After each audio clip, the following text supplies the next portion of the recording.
arrêté provincial numéro 109, barre 0D, barre CAB, barre GPK-C, barre GMKN, barre 2026, du 23 février 2026, portant organisation et fonctionnement du cabinet du gouverneur de la province. Les gouverneurs des provinces, vu la constitution de la République démocratique du Congo, telle que modifiée et complétée à ce jour, spécialement en ses articles 3, 195 et 198, vu la loi numéro 08/012 du 31 juillet 2008, portant principes fondamentaux relatifs à la libre administration des provinces, telle que modifiée et complétée à ce jour, vu l'ordonnance numéro 24/043 du 5 juin 2024, portant investiture du gouverneur et du vice-gouverneur de la province du Kasaï central, vu la nécessité d'assurer une organisation rationnelle, cohérente et efficace du cabinet du gouverneur des provinces, considérant l'urgence et la nécessité. Arrête. Chapitre 1er. Des dispositions générales. Article 1.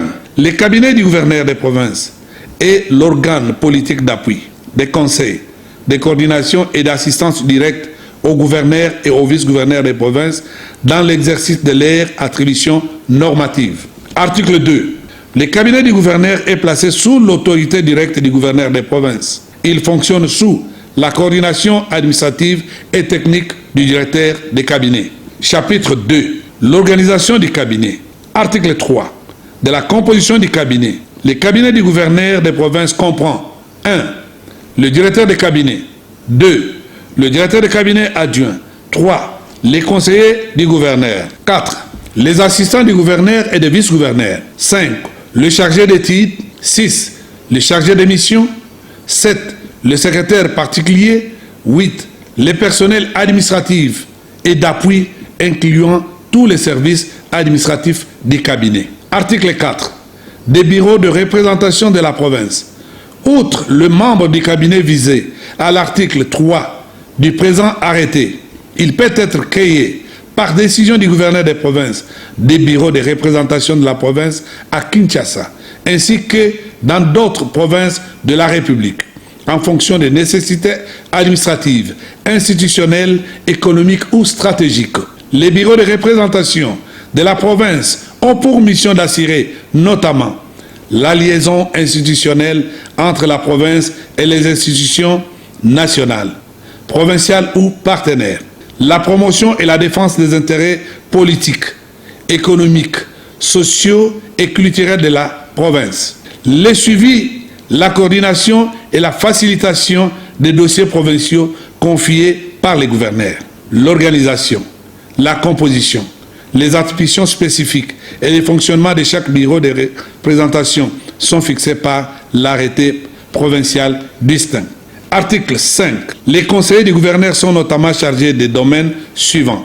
Questions politiques, juridiques et administratives, finances et économie, infrastructures, affaires foncières, urbanisme et habitat, agriculture, environnement, développement rural, éducation nationale, genre et affaires sociales, santé, jeunesse et sport, transport, voies de communication et tourisme, mines, énergie, hydrocarbures, formation professionnelle, entrepreneuriat, culture et art, plan, budget, petites et moyennes entreprises et artisanat, investissement, partenariat et suivi des projets, développement durable, stratégie et relations professionnelles.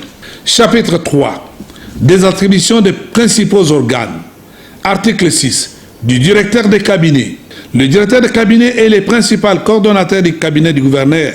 À ce titre, il coordonne l'ensemble des activités du cabinet, veille à la discipline, à la cohérence et à l'efficacité du travail du cabinet.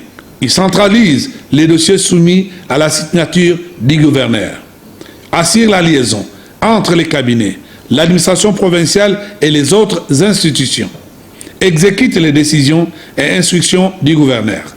Article 7. Du directeur de cabinet adjoint. Le directeur de cabinet adjoint assiste sur le directeur de cabinet et le supplée en cas d'empêchement. Article 8. Des conseillers. Les conseillers fournissent des avis techniques, politique et stratégique au gouverneur, élabore des notes, analyses et propositions dans leurs domaines respectifs, assure le suivi de l'exécution des orientations et des décisions du gouverneur. Article 9. Des assistants.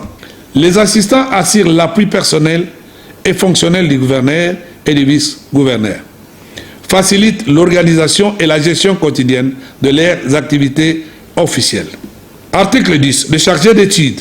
Les chargés d'études sont responsables des analyses techniques, sectorielles et prospectives nécessaires à la prise de décision du gouverneur.